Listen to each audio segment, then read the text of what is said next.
There is a moment when you realize that power rarely invites more people to share it. It usually protects itself. It builds habits. It builds rules. It builds comfort around winning the same way again and again. And when someone suggests making power easier to reach for others, the first reaction is often quiet resistance. Not always loud anger.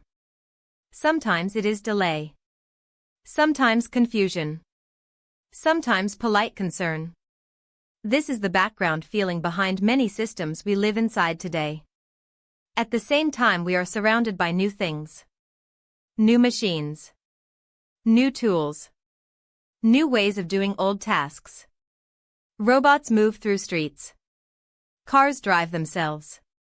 Apps promise ease. And people adapt faster than they expect. At first, there is surprise. Then curiosity. Then normal life continues. A moving box becomes part of the sidewalk.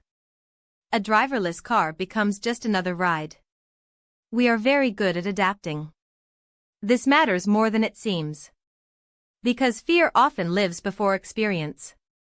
Once something becomes familiar, fear softens. Children see a robot and smile. Adults slow down. Phones come out. A minute later, everyone moves on. In-person reactions are often calm.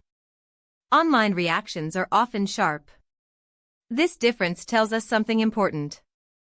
Distance makes fear louder. Presence makes reality clearer. The surface idea here is about innovation meeting the public. New technology often feels threatening from far away. It feels abstract.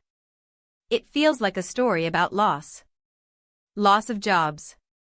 Loss of control. Loss of safety. But when people meet the thing itself, many fears shrink. Not all fears. Some concerns are real. Safety matters.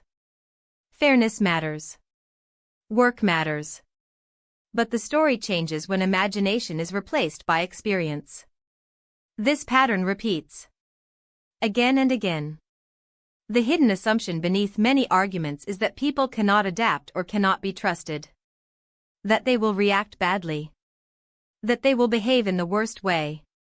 But daily life often shows the opposite. Most people are decent most of the time. They are curious. They adjust. They learn new habits quickly.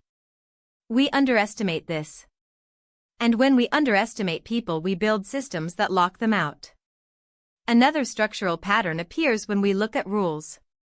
Regulation almost always arrives after innovation. It has to. You cannot regulate something that does not exist yet. But delay creates tension. Innovators push forward. Regulators look back. Both believe they are protecting the public in different ways. Sometimes this tension is healthy. Sometimes it becomes captured. When existing powerful groups use rules to block new entrants, it stops progress. It also hurts everyday people. Prices stay high. Options stay limited. Systems stay rigid. The challenge is not rules versus freedom. It is alignment. Alignment between what people want, what technology makes possible, and what systems allow. When alignment breaks, friction grows everywhere. You feel it in cities, in traffic, in housing, in voting, in trust. This brings us to participation. Who gets to shape outcomes? In many places, only a small group actively decides. The rest watch, or complain, or disengage. Low participation creates extreme incentives. When only the most angry or most committed show up, systems bend toward them. This is not because leaders are evil. It is because incentives work. People respond to who shows up.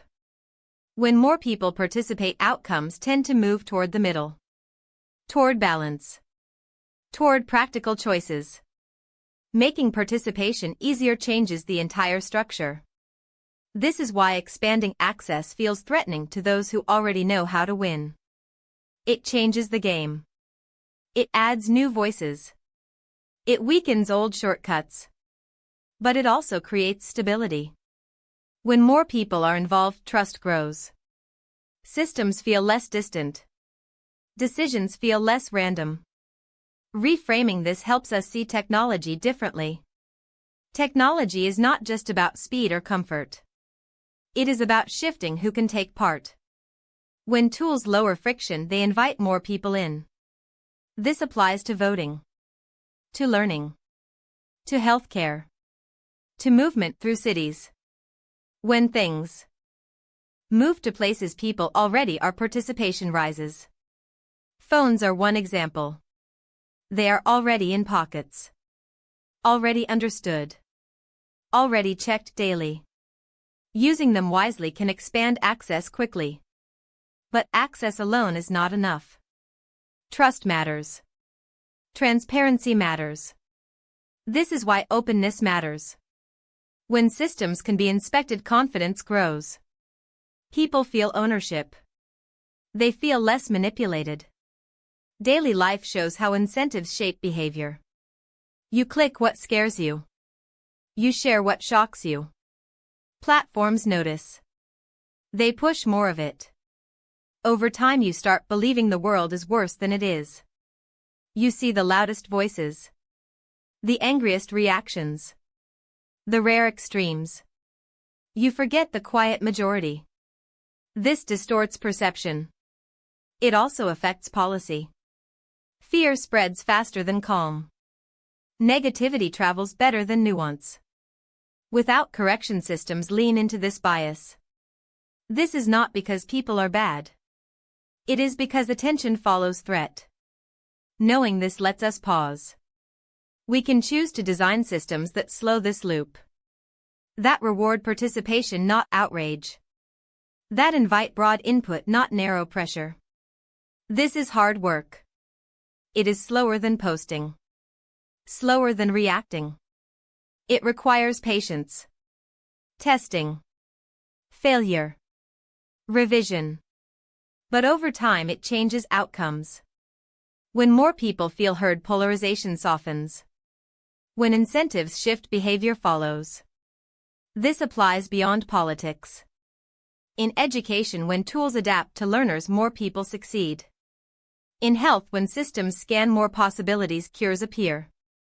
In cities, when transport is unbundled, space opens. Streets become safer. Air improves. Life feels calmer. Small changes can have large effects. A minor policy shifts traffic patterns. A new tool changes habits. Adaptation happens quietly. Optimism grows not from ignoring problems but from seeing effort. From watching people try. From seeing ideas tested in the real world. Many will fail. Some will work. Those that work reshape daily life. This is how progress usually happens. Not in sudden leaps but in steady experiments. When people commit resources, time and care to building something that serves many, trust slowly returns. So maybe the deeper question is not whether technology or systems are good or bad, but whether they invite the many or protect the few. And how would your view of power and progress change if you truly believed that most people, when given access and responsibility, will choose something reasonable?